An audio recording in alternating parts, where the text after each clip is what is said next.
Thank you. If you are the leader, press star now. Please enter your leader PIN, followed the pound or hash sign. To start or join your conference, press 1. To change this you will now be placed into conference. After joining the call, to record the conference for those who may miss this call or for future playback, press star 2. To start the conference recording, press 1. To cancel, press star.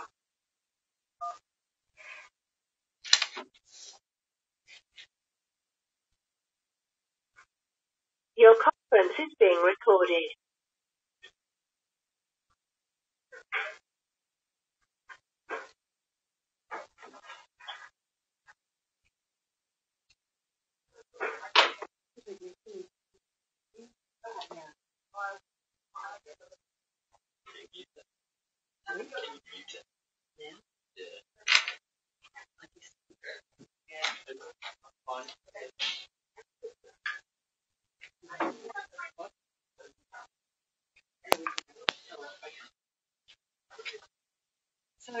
So everybody know that's Dr. Kingston, Chief Executive.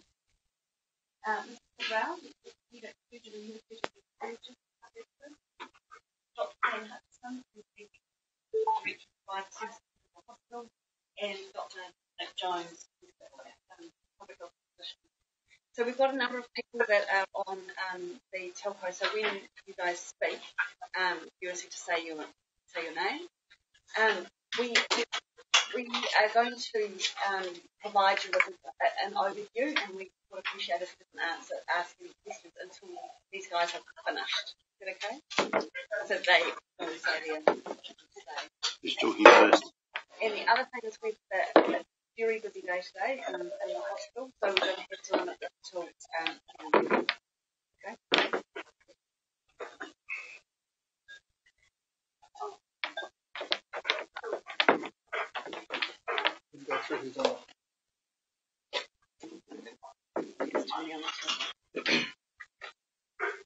Okay, I'll just wait for Simon to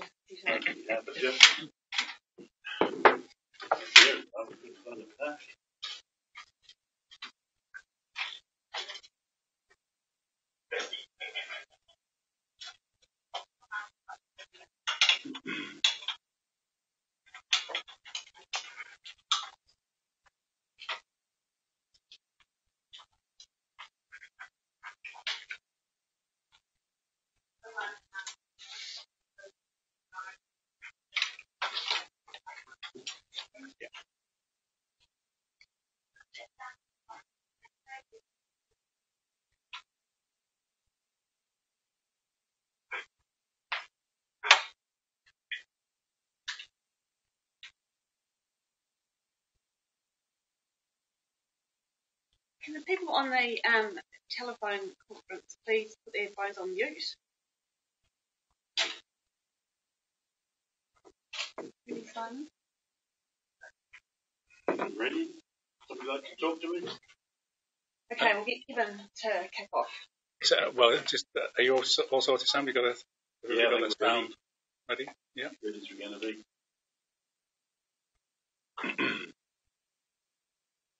Good morning, everybody. I'm Kevin Snee. I'm the Chief Executive of the District Health Board. And the reason we've called this press conference is that we have become aware of an issue with a batch of equipment that was used in Hawke's Bay Hospital operating theatres, sent out to outpatient clinics and used by district nurses between the 2nd of February and the 11th of February. While this batch of equipment was properly cleaned, heated to a very high temperature and dried, the final sterilisation process was not completed as it should have been. This means there is a very remote chance those patients may have been exposed to infection. We're reassured from the advice that we have received from clinical experts, both locally and nationally, that any risk of infection is extremely remote. I have with me Dr. Colin Hutchinson, who is the Executive Director of Provider Services, responsible for the hospital. I also have our orthopaedic surgeon and clinical head of surgical services, Mr. Sud Rao, and public health physician, Dr. Nick Jones.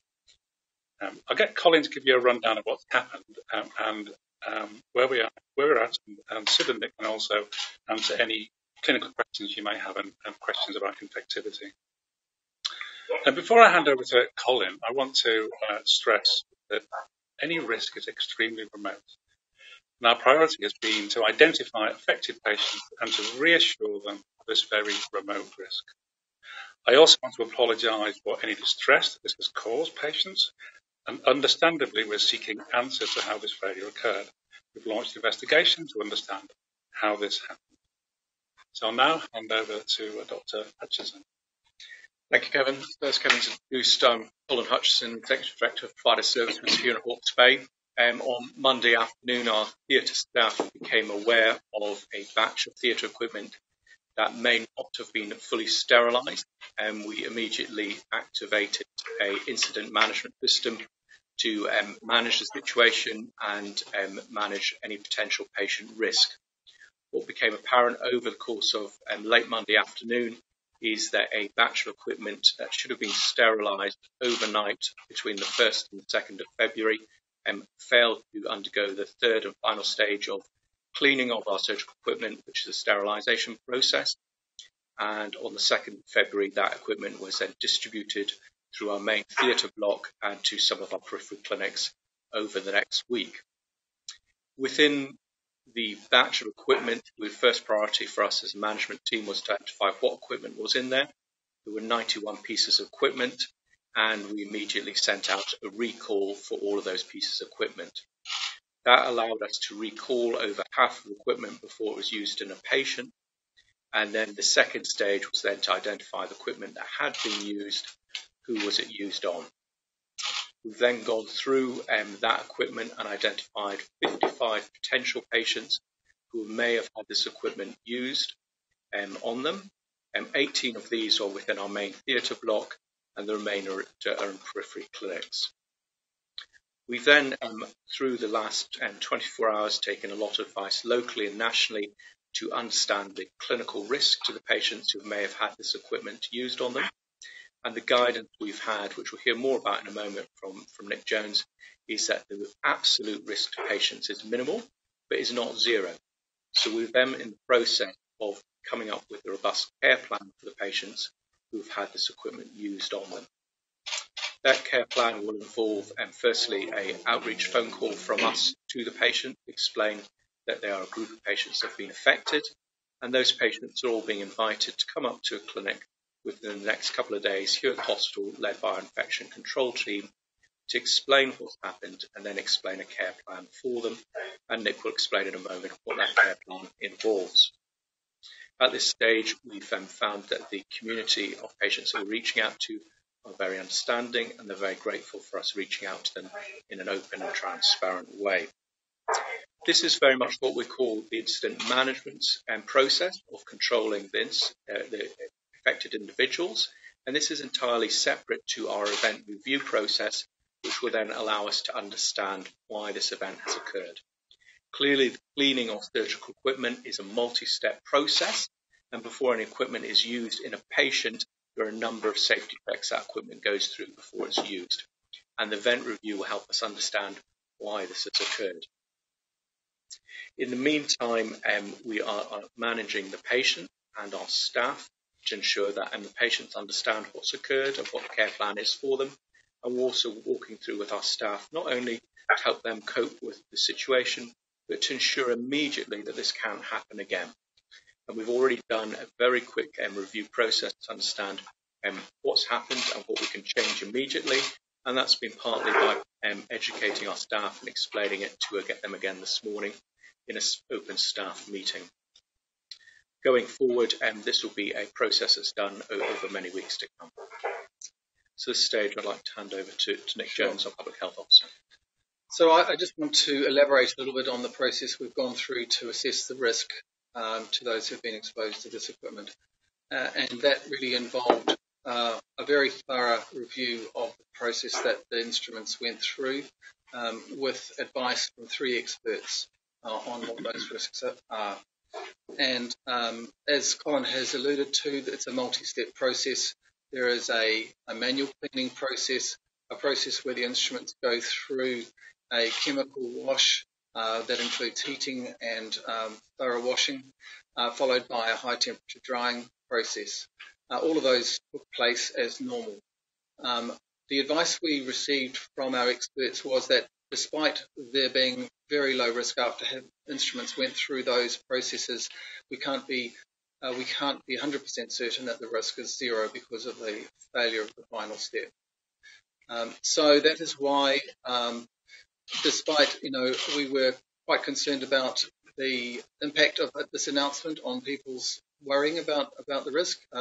We think the risk is incredibly small, but we just couldn't not follow up with people. It's just too important to their health.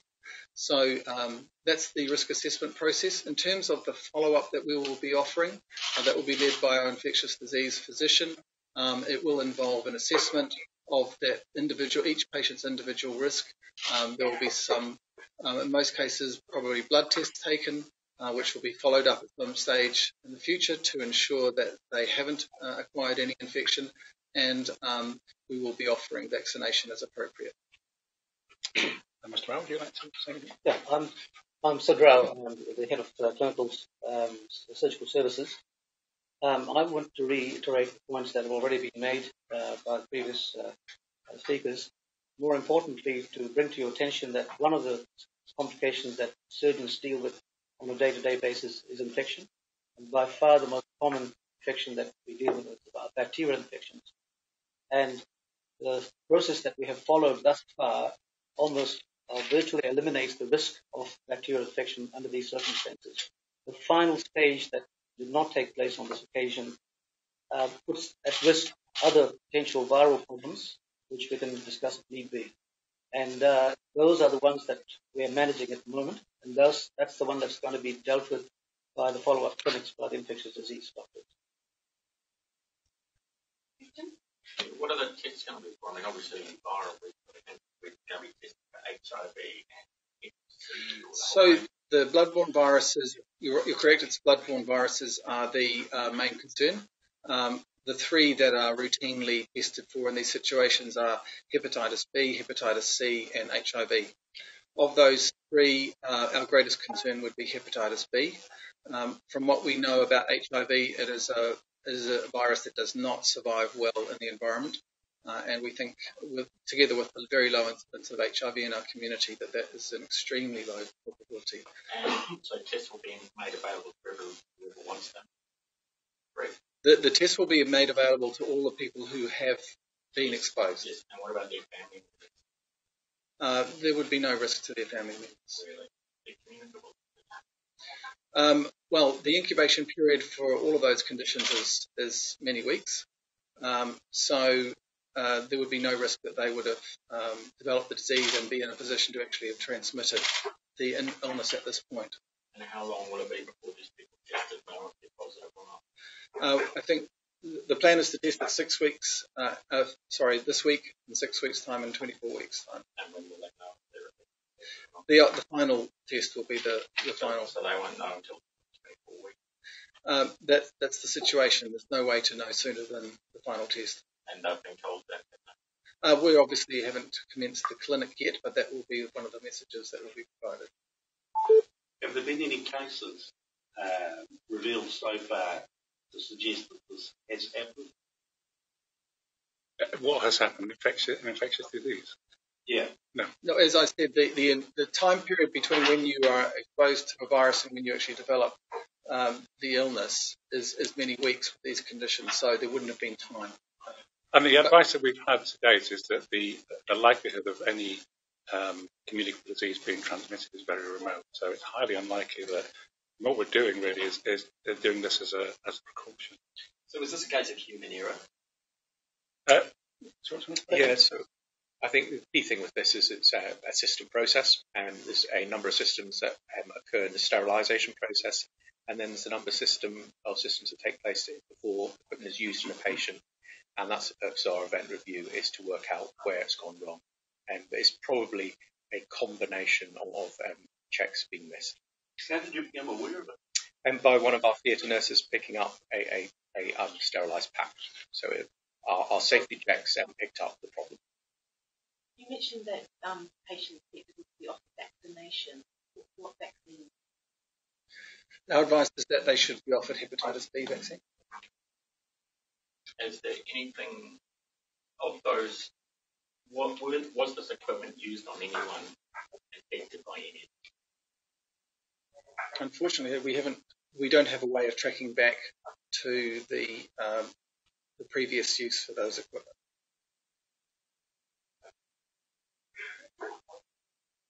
What about there was May an I ask? advertisement? Sorry, there was an advertisement on Trade Me for a sterilisation assistant for the District Health Board. Does this have anything to do with this? As of this morning, were you aware of that? So we constantly have a number of jobs being advertised, and this wasn't down to a shortage of staff within the. Sorry, and just for a clarification, in terms of how this happened, it was somebody didn't follow the correct systems. Well, that's the purpose of the event review, is to identify how this has occurred. So you don't know it. So whenever events like this happen, it's usually not down to one thing, because there are always a number of fail-safes that are in place, and it's often a matter of 3 or 4 things, not down to one individual. So I think it's now is not the time and the place to be kind of talking about individual human error. Sorry, there was something on the line wanted to come in. Zane here from the Whitehall Star.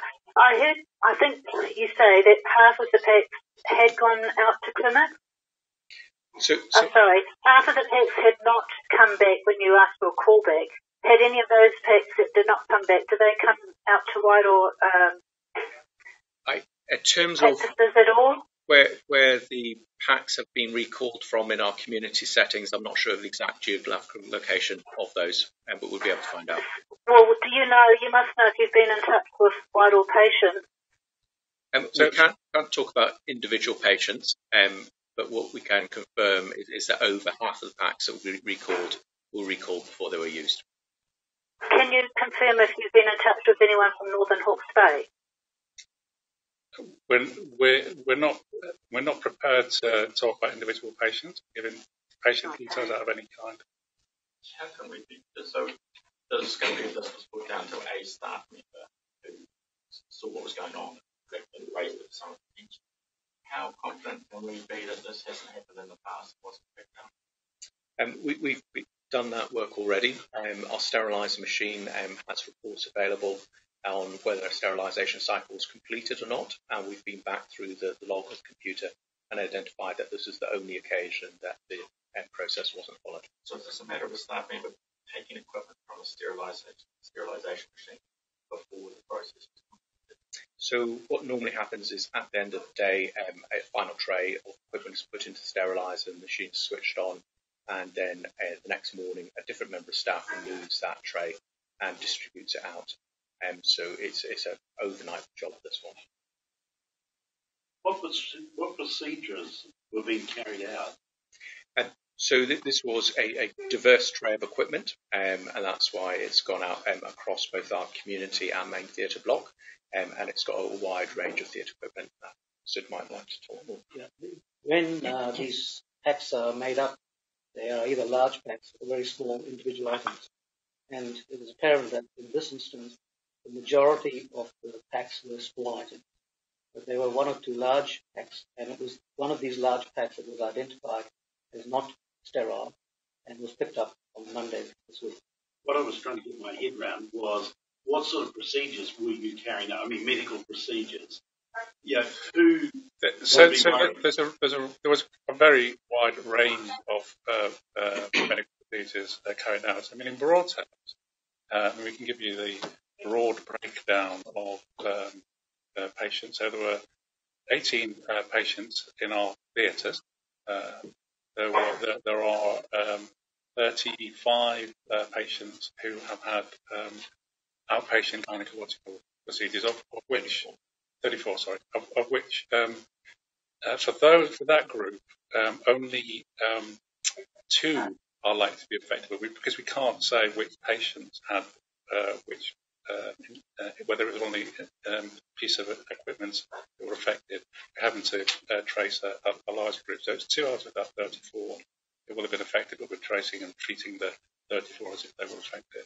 and then there were 3 entities. So I think it's important to emphasise, Simon, that in terms of who should be worried, the point is that we know the names of everybody who's potentially at risk, and we are contacting everybody. So there's no need for the general population who may have had a procedure in Hawke's Bay Hospital to be concerned. Thanks. Can we just get clarification on those numbers? So 55 packs, and how many people? So 55 people potentially affected. So the people that have been operated on in the main theatre block, and we trace an individual instrument to an individual patient. The equipment that's sent out to our community facilities, tracking stops when it's received in a community facility.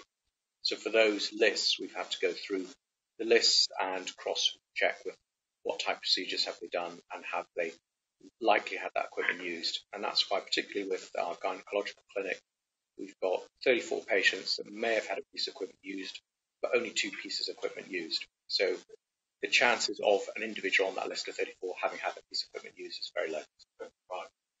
Yeah.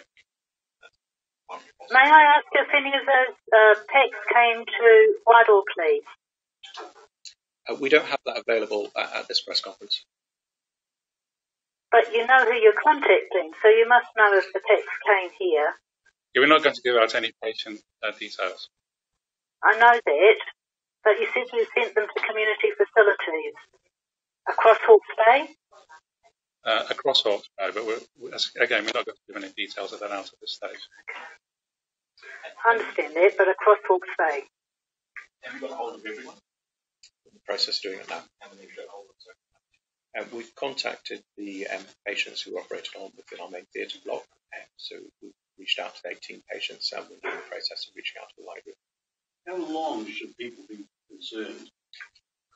By the end of today, we're highly likely to have been able to speak to all 55 patients, or we will make contact with them. And when will tests commence? Tomorrow. So all of them are being invited to clinic tomorrow. Yeah, what I was trying to get at is, looking ahead, when do people say, last time I was there? Because you said that So they'll be followed up over 24 weeks. So at that point, when the final test is done, they can forget about 24 weeks. 24 weeks. Almost 6 months. It is, and that's just to be absolutely certain, because it's just because of the way that the virus seroconverts. Sorry, just a clarification again, the test that will be done, the infection is a blood test? Yeah. And that's it, that's all they need to come in and have? Yeah. Have you broached the topic for a bit of compensation? No. It's something to be considered at some point, but not now. And if it turns out, who will take responsibility for this? So we as an organisation take responsibility for the problem, and that's why we're dealing with it in an open, transparent way. And our primary concern is patient care. So, I understand that, but it's a failing in the system. So it's a failing. It's our responsibility as an organisation. So we take responsibility for the problem, and that's why we're dealing with it in this way. And so you, as the head of the organisation, I take responsibility for this because I'm the head of the organisation, and that's why we're dealing with it in the way that we're dealing with it. Our priority, my priority as a doctor, is patient care. How mortified were you guys when you found out that this had happened? Obviously, I wasn't happy that this happened. How could I be when so many patients are affected? But what we have to keep is a clear head and deal with issues as we find them, and make sure that we protect our patients. As I say, the risk is very remote, but even a very remote risk is one that's unacceptable. What precautions should people be taking if they suspect that they're, they'll know because you'll tell them that they're in the group, but what should they do? So I think that will be discussed with the individual patient in the light of their own circumstances when they come to clinic. And I don't want to generalise here. And the trust aspect, I mean, this information out there now is going to have a lot of people who are coming in for surgery in the next few days feeling a bit uneasy. What assurances can you give to the public that they will be safe? So people can rest assured this has never happened before, and it won't happen again.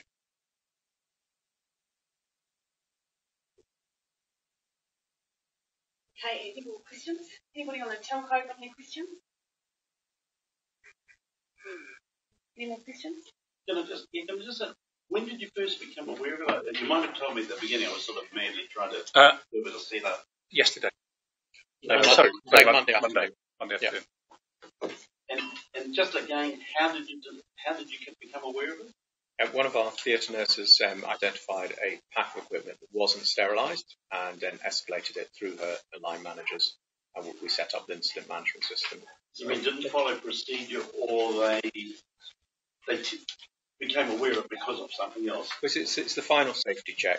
Is actually the nurse who's about to open a packet and checks if it's been sterilised or not, and our theatre nurse identified the pack hadn't been sterilised, and then she flagged that to her line manager, and that's when we became aware of it. Did you consider suspending surgeries? No, because we're very quickly able to identify whether equipment had been sterilised or not. How did you do that? What did you want? So Yeah, the package has a label on it that the candy stripe color, which is green and white, and it changes color when it's completed the sterilization process, the final stage, to a black and white. So that identified, and that's very clear on this package. And the nurse concerned clearly had noted that this was still green and notified the line manager and so on. Doesn't that mean everyone else who used the instruments haven't checked that same? The issue is that the packaging, the smaller packages, have a different color coding, which is not so easy to identify, and whether that's part of the equation, we're not sure. That's the sort of review process that's going to have to take place, so we understand why this happened, because, as you've already heard, this has not happened before, and this is very unusual, and therefore we need to look into the process. Can I just clarify what I was trying to make before, because I keep thinking of another aspect of it? It's the question of who's at risk. How widespread were these packs distributed? They go outside the Hawke's Bay Hospital Board area, or are they a surgical thing, or are they some other aspect? Does that make sense? So there were 3 services: oral health clinics, dental clinics in the community, gynecological clinics, and our inpatient surgery. Oh, sorry. Yes. So, It was 18 in the hospital. 18 we've identified that have been affected. That number grew up. And just in terms of the sterilisation that happens, it all happens on site. So you guys bring equipment in and then sterilise it all. Nothing comes from an external source. No. Just want to go back to your point, Simon, about the this long period of time of worrying. We would be very surprised if there's anyone who's actually been infected. So that's going to be obviously the topic of the discussion at the clinic, and we don't want people to be worrying unnecessarily. that was, part of the discussion about how how we manage the health situation, because the risk is very low, and we have to balance it off against that, the distress that we might cause to people by telling them about the problem, because the risk is so low. Getting at is that these instruments would have been used before sterilisation, and then given the sterilisation process, and that wasn't completed. And those instruments could have been used on someone with an infectious disease. And what you seem to be saying is that if that was the case, with the amount of treatment that was given, albeit not complete, you're reasonably confident that would have sterilised the equipment adequately, not to pass on the infection. That's the advice we've been given from 3 expert advisors, but they did say that we can't say that the risk is 0. So it's a very small risk. There's minute possibilities that because that final step wasn't completed, there's still that residual risk. And in terms of how this you undergo, I guess, bringing patients in, will it be an individual basis assessment, or are they going to be brought in a group tomorrow? How's that? Individual. Individual?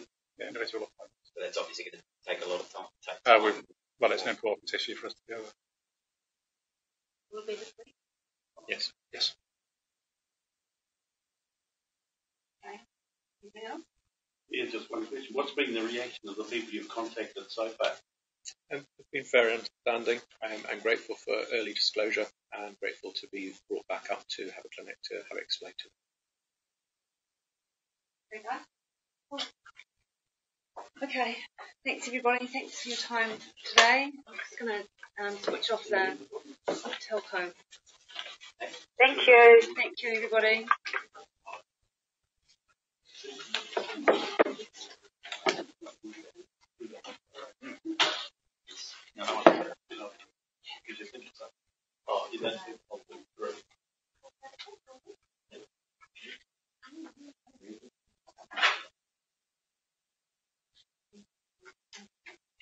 Katy Perry, Casey Musgraves and a few other country artists, and then Dolly came and joined them, and I've got to admit it,